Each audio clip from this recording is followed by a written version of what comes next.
Hello friends मु रेखा ने आसी तुम पुणी एक नुआ वीडियो स्टार्ट करने आगुरी मुझे कही रखी जो मैंने मो चैनल को नुआ विजिट कर प्लीज सब्सक्राइब पाखे बेल आइकन को प्रेस कर जहाँकि मुझे जेकोसी भी वीडियो अपलोड करी प्रथम नोटिफिकेशन तुम पाखु जा। तो चलते वीडियो स्टार्ट करवा। आज वीडियो कौन अच्छी देखा चल। आज वीडियो अच्छी आमर +3 संस्कृत ऑनर्स रो 4th सेमिस्टर रो कोर 9 पेपर जोटा कि पाणिनि व्याकरण कारक विभक्ति। तो आम सूत्र 15टा पर्यंत मुझे पूर्व एपिसोड वीडियो सब दे देइछि। तो आज स्टार्ट करवा 16 रु। तो 16 सूत्र कौन अच्छी चलो देखा।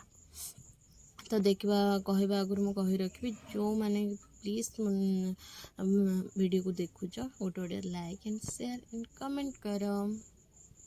तो चलो देखा कौन अच्छी 16 नंबर सूत्र रे विभाषा गुणे स्त्रियाम। ओके यहाँ हूँ सूत्र हूँ विभाषा सूत्र। वृत्ति हूँ गुणे हेतु वस्त्री लिंगे पंचमी बा स्यात्।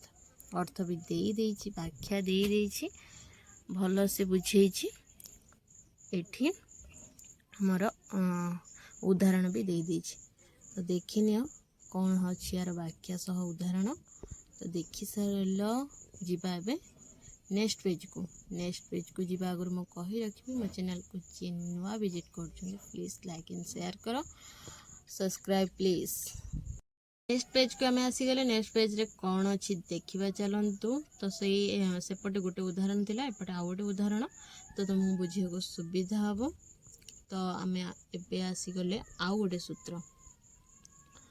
सूत्र कौन अच्छी पृथक्यो नाना नाना नाना भी स्तुतिया न्यातर श्याम।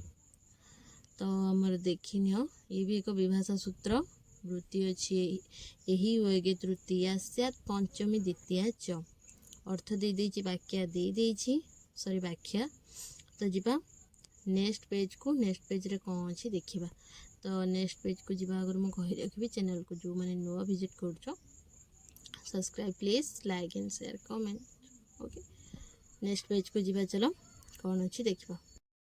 नेक्स्ट पेज को आसीगले। नेक्स्ट पेज रे आम देखा आउ गोटे एक सूत्र जोटा कि आमर सूत्र रही पूर्व सूत्र रही जाइए देखिन बाकी यार आउ गोटे सूत्र 18 नंबर सूत्र करणे च स्तोकाप्ल कृच्छ कतिपयस्य सत्व वचनस्य। ओके तो देखिन ये वृत्ति दे व्याख्या भी दे क्वेश्चन करी जोटा कि तुम बुझे को सहज हो। तुम मन भी ये क्वेश्चन आसुव जोटा कि सी भी दे। तो तुमको उदाहरण सह बुझे दे जोटा तुम बुझे को सहज हो। तो जो मैंने चैनल को नुआ आस प्लीज लाइक। ओके जीवा नेक्स्ट पेज को। नेक्स्ट पेज रे कौन अच्छी देखा।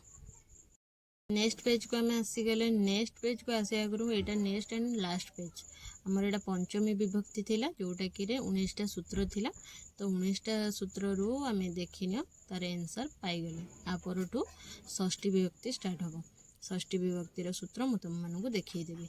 तो देख यार कौन रही वृत्ति भी देइछि अर्थ देके व्याख्या देइछि।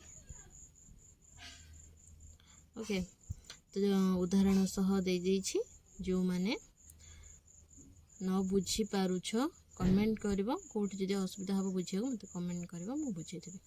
ओके तो मुझे रोची देखा पुणी एक नुआ वीडियो नहीं कि आसबि तुम मानी जोटा कि से वीडियो तुम हेल्पफुल हम। जदि ए वीडियो तुम मानी हेल्पफुल होती तो गोटे गोटे लाइक एंड शेयर कर तुम सांग मान पाखु कमेंट कर जदि किसी बुझे असुविधा होती जदि भी कौन प्रोब्लेम हो। तो देखा नुआ एक पुणी एक वीडियो रे रोची टाटा।